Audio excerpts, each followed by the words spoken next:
fans, welcome to Rams Pregame Live. Serena Morales along with DeMarco Farr. It has been the craziest week, to put it lightly. Yeah. Outside of last night when the electricity went out in the hotel. All right. But even before that, the Rams had an incredible week of trades. You get a new O-lineman in Austin Corbett from the Browns.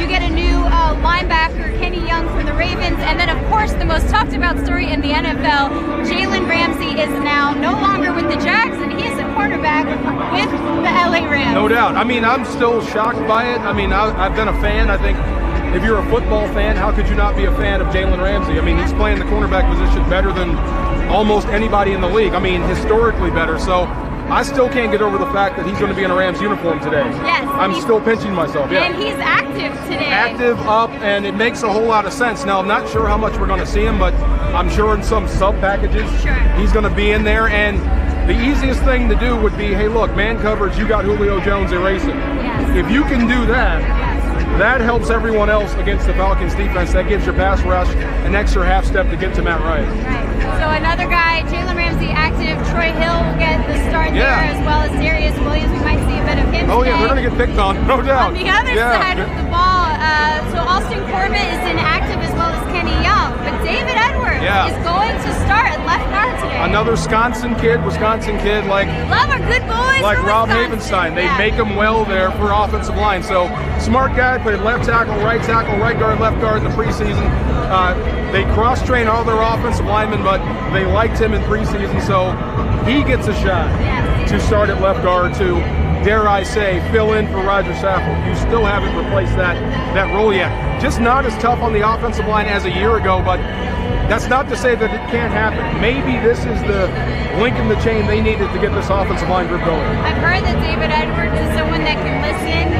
Brian Allen has said great things about, like, if I'm going to make a call, he's going to react and do the things that we need. And he's been learning a ton under Andrew Whitworth. Andrew Whitworth took him to the side, did a bunch of one-on-one drills with him. So David Edwards has said, I'm ready to go out and battle for these guys today. So that's a good sign. When you're the new guy, just keep your mouth shut and do your job. That's it. Yep.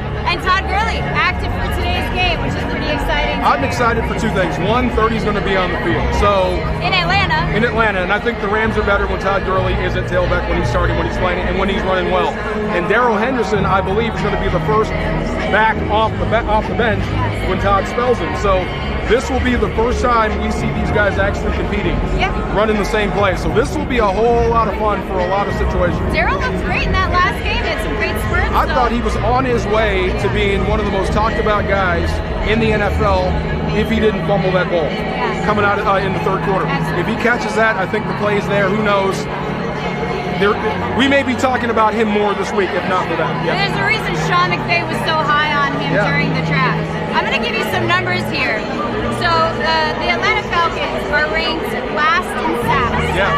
32nd in the league, stopping teams and converting on third down, and they're 30th in passing defense.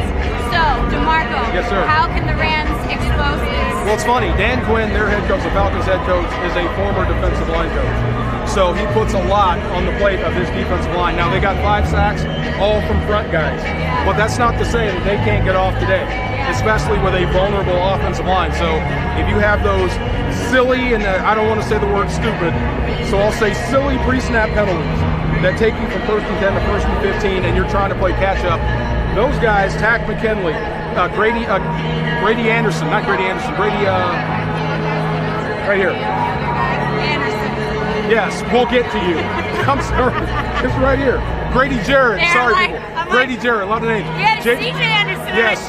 Grady Jarrett will get to you. And Vic Beasley has made a living killing the Rams off the edge.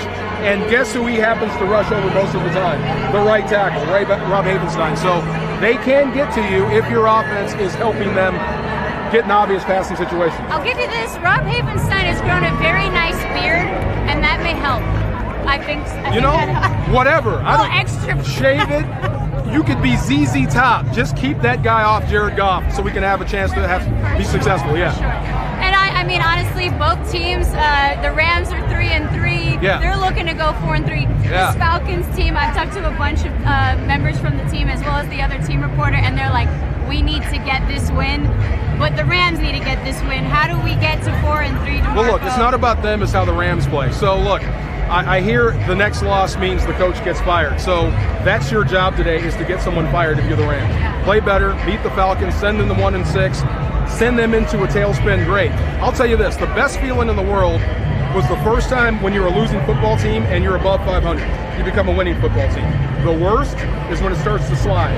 Okay, lose this game, you're 3-4. You're below 500, you become a losing football team. So what I sense is a healthy fear on this football team of going below 500. So it's not about the Falcons today. It's about how the Rams play today. Gonna get some work on that offense. I'm excited to see Jalen Ramsey out there. Yeah, he's taller than I thought. He is he's a lot taller than I thought too. Wow. Anyway, DeMarco, Serena Morales, thank you for joining us on Rams Pregame Live. And Brady Jarrett. Shout out to Brady Jarrett, and we will see you after the game.